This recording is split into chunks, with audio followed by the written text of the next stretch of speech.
El Señor Jesucristo les bendiga, mis hermanas. Les habla su hermana en Cristo, Ilma Ruiz. Espero que la semana pasada hayan encontrado más de un motivo para sonreír para sus maridos.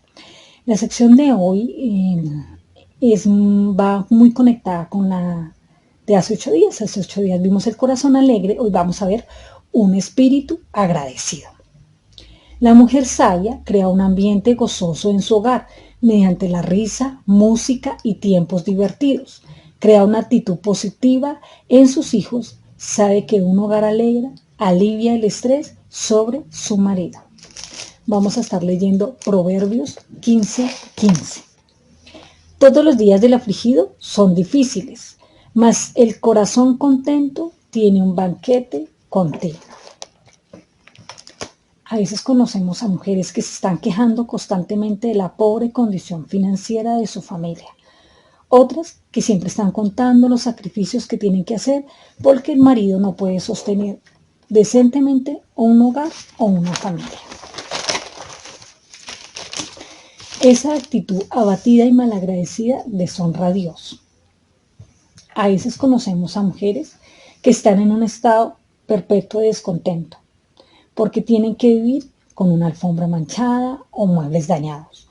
Algunas consideran que su familia se encuentra en una situación muy grave porque no tienen para brócoli, para carne. En sus hogares gobierna la tensión. Sus rostros tristes y demacrados reflejan sus sufrimientos, cultivan expresiones de pesar, reflejan, según suponen, el corazón de Dios entristecido por causa de ellas.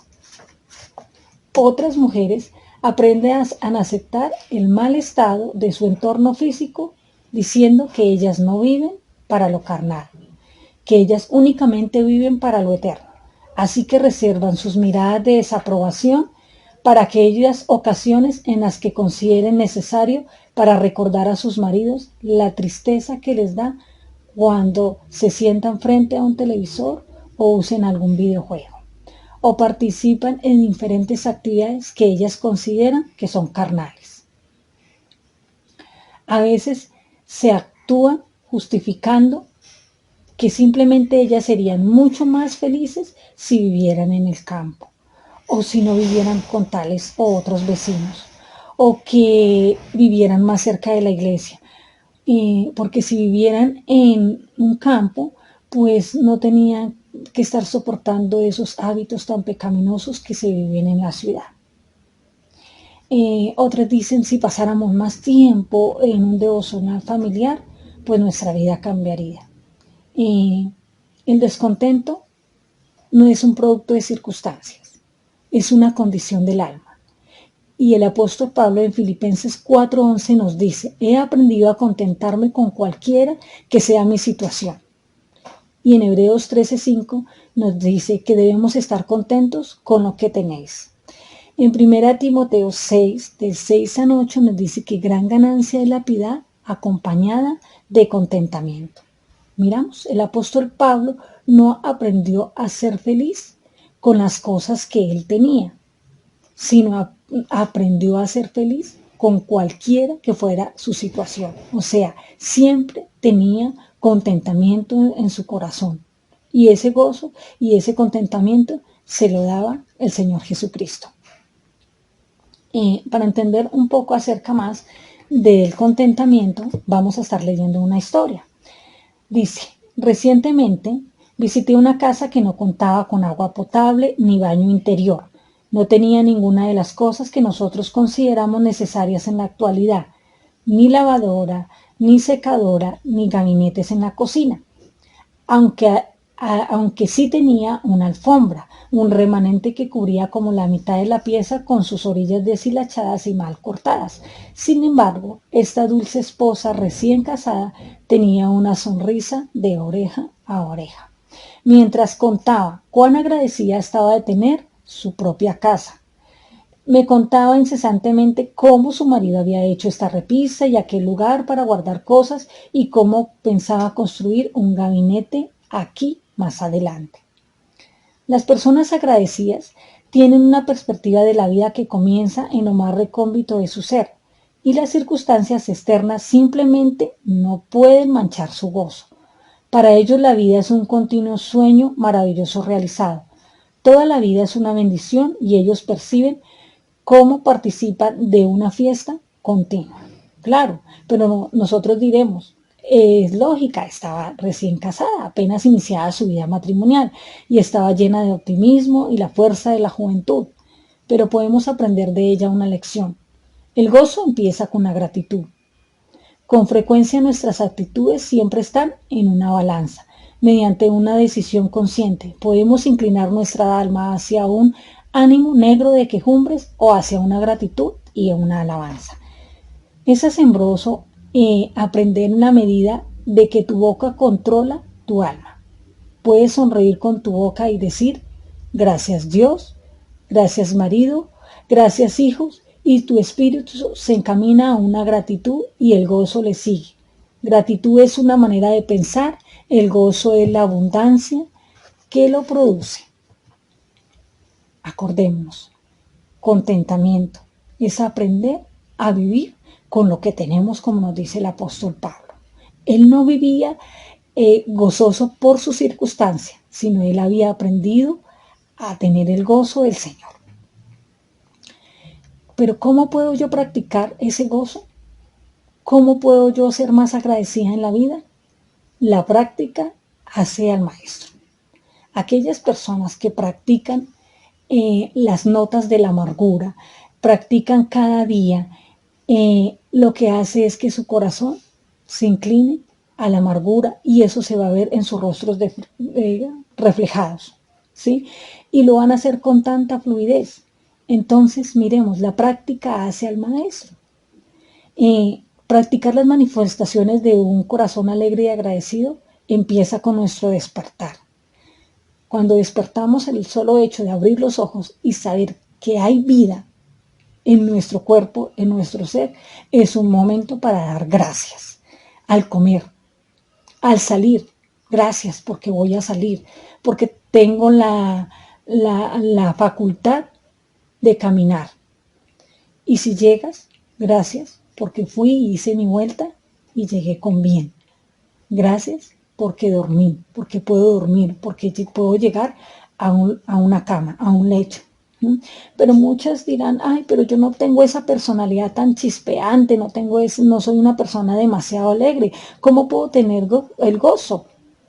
Acordémonos que la práctica hace al maestro. Aprende a disfrutar la vida, sea agradecida y sonríe. Cuando descubras que te empiecen a sentir irritada o molesta con las circunstancias, detente, ríete, las cosas pequeñas que te roban la paz. Mira a ver qué fue lo que te hizo enojar, por qué te estás enojando tanto. Y detente, cuenta tus bendiciones y aprende a apreciar lo que tienes. Tienes un marido que responde por sus hijos, tienes un marido que responde por su hogar. Empieza el agradecimiento por eso.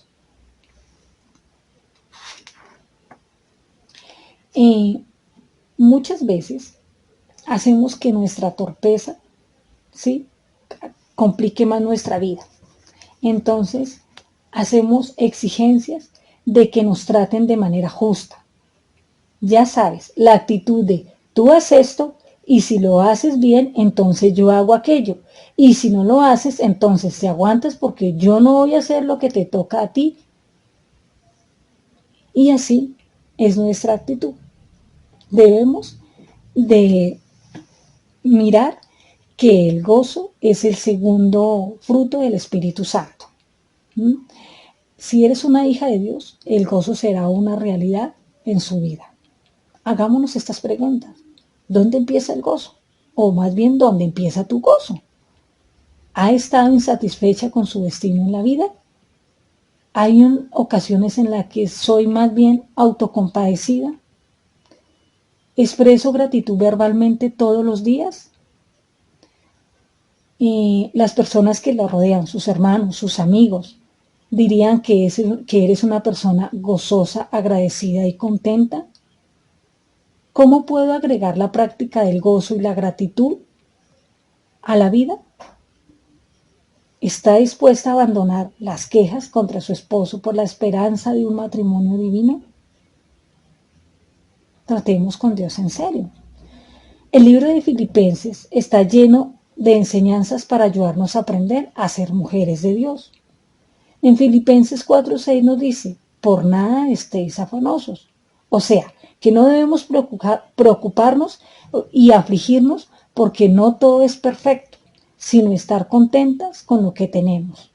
Pablo dice en el capítulo 1 que cada vez que se acuerda de sus amigos, ora por ellos.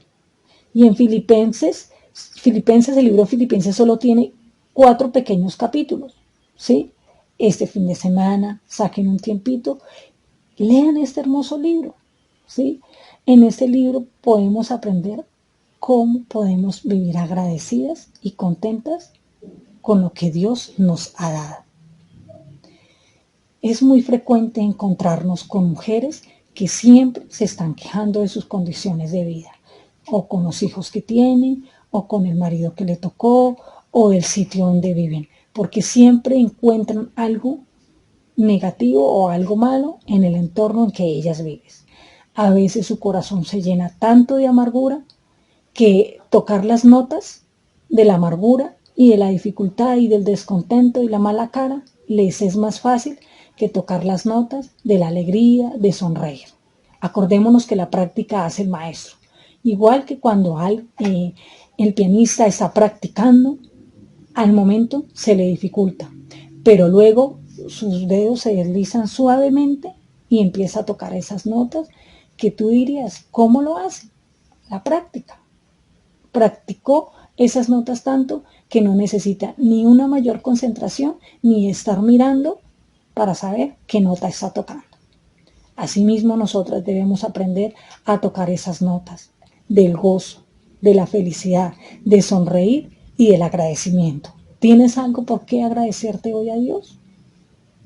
Te levantaste, tienes vida, puedes caminar, puedes ver, puedes oír. ¿Disfrutas de la compañía de un hombre? ¿Disfruta de la compañía de uno o varios hijos? Tenemos que darle gracias a Dios. Hay muchos motivos por los cuales tenemos que mirar que nuestras bendiciones son más grandes que nuestras tristezas. Pongamos todo esto en manos de Dios. Y si hay algo que sanar, hay algo que curar, Él lo va a hacer con nosotras. Y no tengamos esa memoria histórica de recordar siempre lo malo del pasado. Aprendamos a perdonar y a vivir siempre agradecidas con lo que Dios nos da. Y termino esta conferencia con esta frase.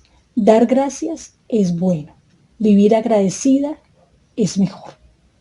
El Señor Jesucristo les bendiga, mis hermanas, y estaremos orando para que en cada hogar reine el agradecimiento, para que podamos tener un corazón y un espíritu agradecido.